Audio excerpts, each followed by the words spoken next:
नमस्कार, cook with सोनालीमध्ये तुमचं सर्वांचं स्वागत आहे. आता पावसाळ्याचा सीझन चालू आहे आणि पावसाळ्यामध्ये भजी खाण्याचा काय आनंद जो असतो तो काही औरच असतो. तर आमच्याकडेही पाऊस झाला आणि मी भजी केली होती. चला तर मग तुमच्यासोबत रेसिपी शेअर करते कशी केली होती ती. तर इथे मी बेसन पीठ घेतलेलं आहे आणि व्हिडिओमध्ये तुम्हाला दिसते चमच्यात तेवढं मी गव्हाचं पीठ घेतलेलं आहे. गव्हाचं पीठ याच्यासाठी की त्यांनी नरम पण येतात भजी आणि थोडेसे गोलसर येतात. तर आता इथे काय मिरच्या घेतलेल्या आहे मी 7 ते 8 आणि लसूण, जिरं आणि थोडंसं मीठ घालून कुटून घेते खलबत्त्यामध्ये. हवं तर मिक्सरला बारीक करा. हे बघा असं ठेचून घेतलेले आहे.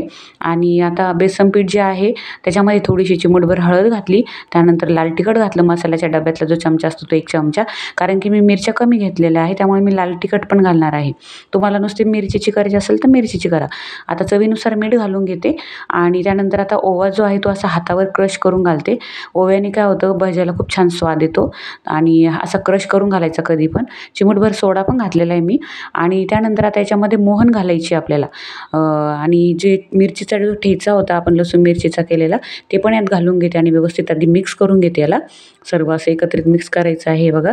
आणि आपल्याला मोहन घालायची. मोहन घातल्याने काय होतं, भजे जे आहे ना ते एकदम जाळीदार येतात.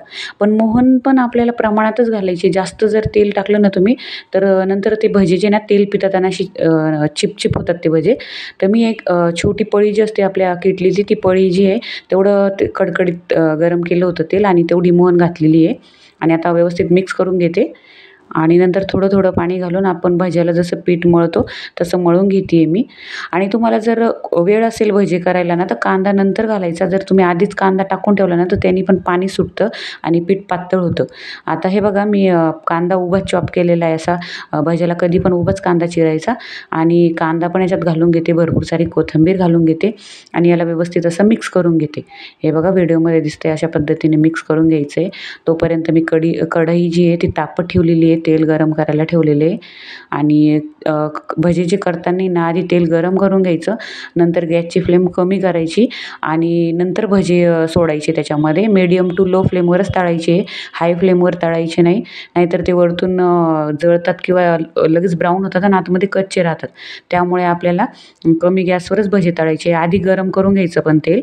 आणि आता भजी सोडून घ्यायचे. जेवढे तेलामध्ये बसताय तेवढे सोडून घेते मी आणि मस्त ब्राऊन होईपर्यंत तेलात भजी तळून घ्यायचे आहे.